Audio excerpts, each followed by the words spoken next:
Hello, my name is Jameka Wells, and I am the pre-K manager with Durham's Partnership for Children.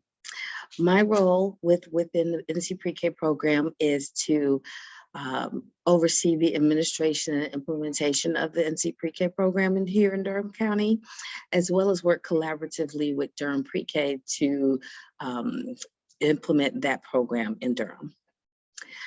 So I am here today to just briefly give some quick reminders with regard to some of the rules and regulations and requirements for the NC pre-K program for the 2021-22 school year. Now, a couple of things I just want to make sure I touch base on. If you have a new lead teacher that you intend to have as a permanent lead teacher, she will need to be enrolled in the EES, Early Educator Support Unit, with the Division of Child Development and Early Education. I will be sending to all providers the information with regard to enrollment, the steps that need to be taken, as well as the lead teacher eligibility chart, so that all providers have a great picture of what they actually need to do, the steps they need to follow to ensure that they find and hire the most qualified staff for their pre-K classrooms. One thing I do want to briefly show you all is an example of the workforce ID number. Every year I ask for the workforce ID number for your staff to ensure that when I'm entering the information into NC Pre-K Plan, which is our database hub that both DCDEE and ourselves use to actually show a picture, paint a picture of the program. The system always asks for a workforce ID. And oftentimes when I enter in the information for a teacher without the workforce ID, I am asked, the information is sent back to me and asked for a workforce ID. Then I turn that around to you all as the site administrators to get that information. And sometimes it's a little tricky with trying to describe exactly what I'm looking for. So I want to make sure that I show you an example of what I'm looking for. So I'm going to share my screen briefly.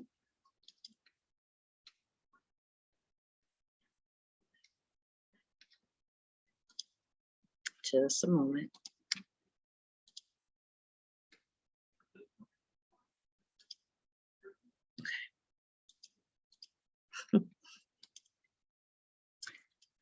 Tell you, I have so many tabs open, trying to make sure I open the right one. Anywho, this is a step that will need to happen. Here is a great example of a workforce ID number. You will see it is a 7-digit number that teachers will have.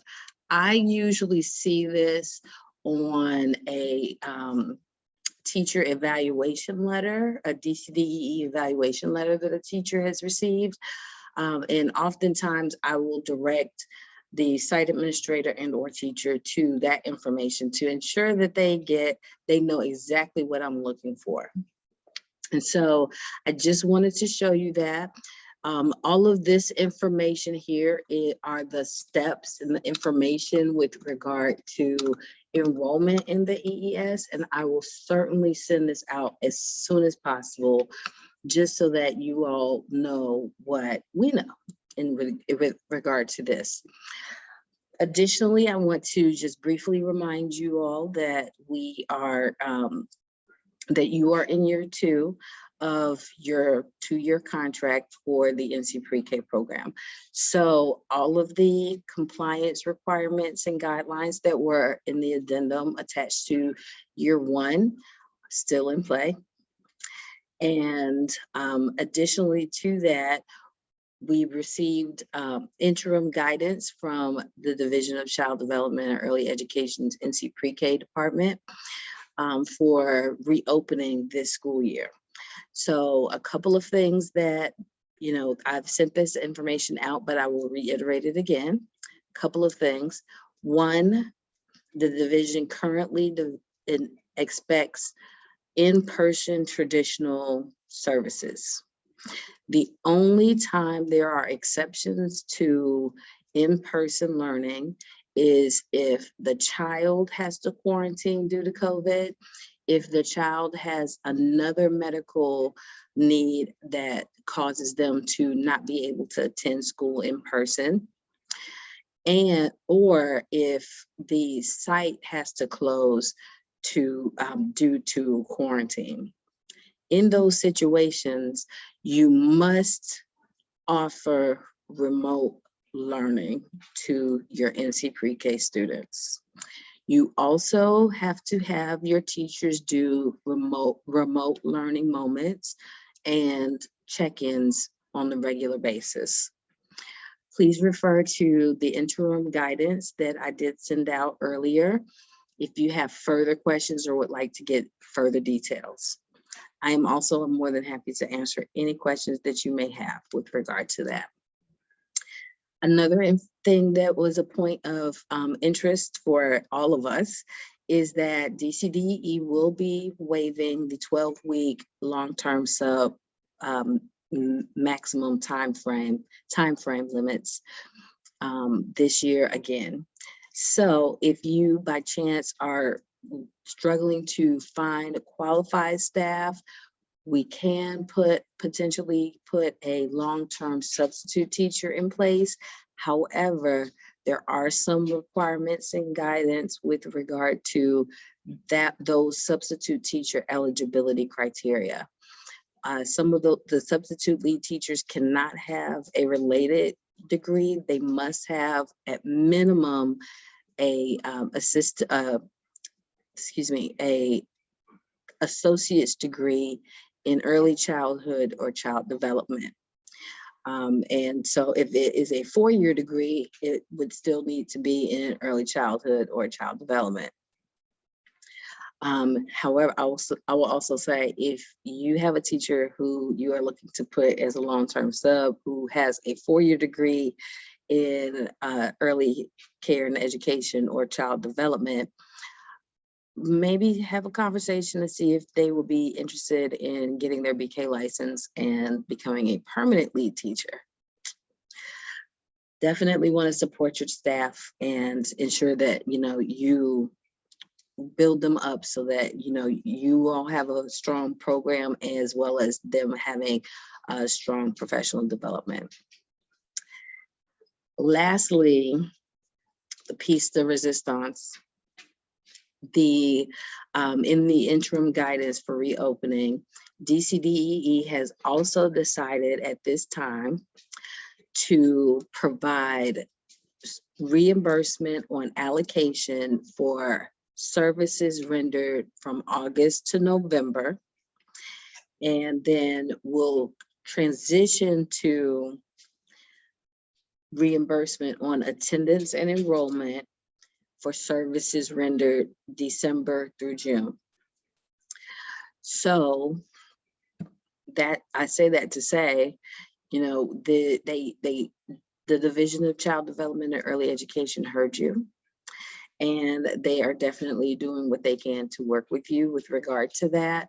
And additionally to that, if you are able to support the recruitment to ensure that you do have filled seats by the time we are to a place of reimbursing on attendance and enrollment, by all means, please do.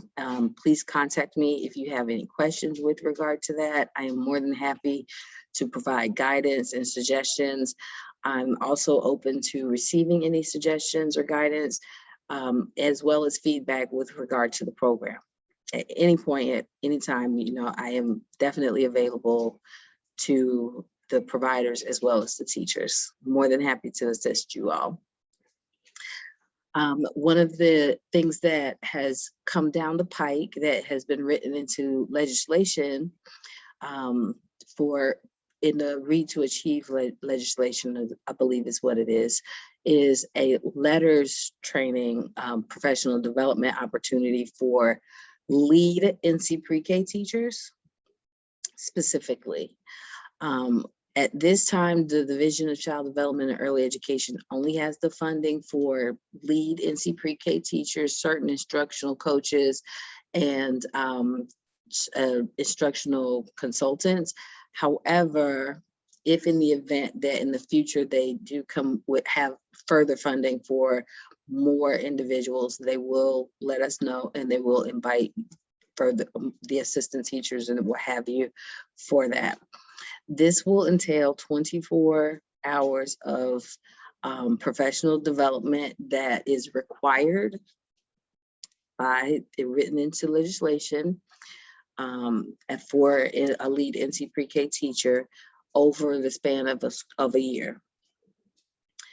This is in addition to the 3 required teaching strategies gold trainings that the Division of Child Development and Early Education are in the process of developing currently with teaching strategies.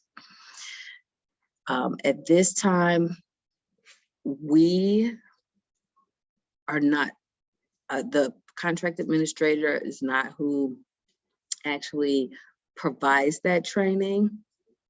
We will send the information out to providers and to teachers.